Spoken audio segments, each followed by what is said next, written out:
John Wick 4, il est sorti en 2023. C'est un film que j'ai surkiffé, j'ai vraiment apprécié. J'ai regardé de toute façon tous les anciens, mais pour le 4, c'était un peu un sorte de retour aux sources, donc j'ai vraiment kiffé. Mais bref, là on va parler d'une information qui vient de tomber.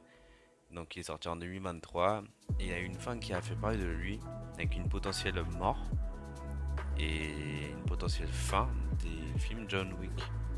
Ce qui a du coup engendré beaucoup de réactions de fans se disant ça y est, nous aurons plus de John Wick, nous aurons plus de dingueries, de combats, de très peu de texte, mais que du fight, c'est ce qu'on kiffe réellement dans ce type de film, hein.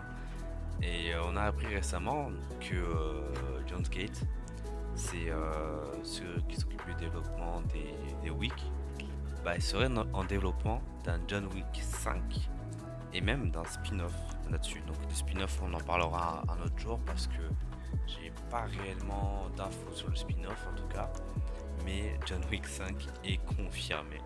Donc cela implique du coup que Keanu Reeves soit dans son rôle, il reprendrait son rôle, ça c'est sûr. Ça a été confirmé. Donc là-dessus, s'il reprend son rôle, alors que s'est-il réellement passé au Sacré-Cœur? La scène de fin était, c'était est-ce que c'était un flashback? Est-ce que il s'est fait passer pour mort? Ça, c'est la question que je me pose en tout cas. Et dites-moi ce que vous en pensez par commentaire. Moi, pour moi, là-dessus, dans tous les cas, j'en avais parlé même avec un collègue, un ami. On a été voir au cinéma et, et pour nous, c'était la meilleure des fins. C'était incroyable. On s'est éclaté tout le long du film et on s'est dit mais c'est la meilleure fin possible.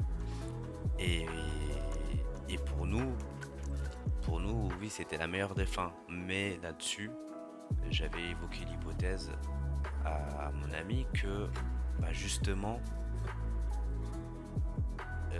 est-ce que la mort serait pas scénarisée pour engendrer un nouveau film? Et justement, ce qui a créé un petit débat, et justement, moi ce que je vous demande par commentaire, c'est de dire votre avis là-dessus, parce que justement on en a parlé. Et ce qui a fait un bon petit débat là-dessus, mais on a conclu en tout cas dans tous les cas que la fin de John Wick 4 était exceptionnelle. C'était un très bon film. En tout cas, moi je me suis éclaté à le regarder. Et l'acteur qui joue John Wick, il a eu un interview et il a dit pour moi ça sonne vraiment juste des John Wick, que John Wick ait trouvé la paix. Il faut jamais dire jamais, mais en tout cas je ne ferai pas de film sans Chad. Donc c'est le réalisateur des Wick, hein.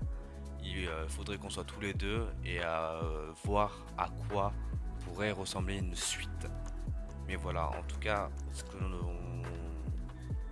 on reçoit, c'est qu'il ne fera pas de suite sans le réalisateur, ce qui est normal. Le réalisateur a fait des, des bangers, des films extraordinaires de John Wick. Je vois pas pourquoi on ferait sans lui. En tout cas, c'est exceptionnel. Et en tout cas, dites-moi ce que vous pensez par commentaire là-dessus. Est-ce qu'il est mort? Est-ce qu'il est réellement mort? Est-ce que on aura un John Wick sans lui? Mais moi, dans tous les cas, de ce qui a été confirmé, ça ne sera pas possible. Ça sera avec lui. Il reprendrait son rôle. Mais après, voilà, voir l'approche que ça pourrait être euh, déjà par rapport à Kane, donc son ennemi toujours. Est-ce que John Wick va se venger avec la fille, donc la fille de Shimazu, Akira? Est-ce qu'elle va se venger de la mort de son père? Ça, c'est la question que l'on se pose. Donc ça sera, je pense, une information qui va arriver assez rapidement là-dessus. On aura peut-être un peu plus d'infos prochainement. Ça sera pas la seule vidéo là-dessus, mais voilà. En tout cas, dites-moi par commentaire ce que vous en avez pensé. C'était Trax, on se retrouve pour une nouvelle vidéo. On parlera de jeux vidéo sûrement sur la prochaine vidéo. Donc merci d'avoir écouté pendant un très long moment et on se retrouve pour un nouveau sujet. Et ciao ciao, à très vite.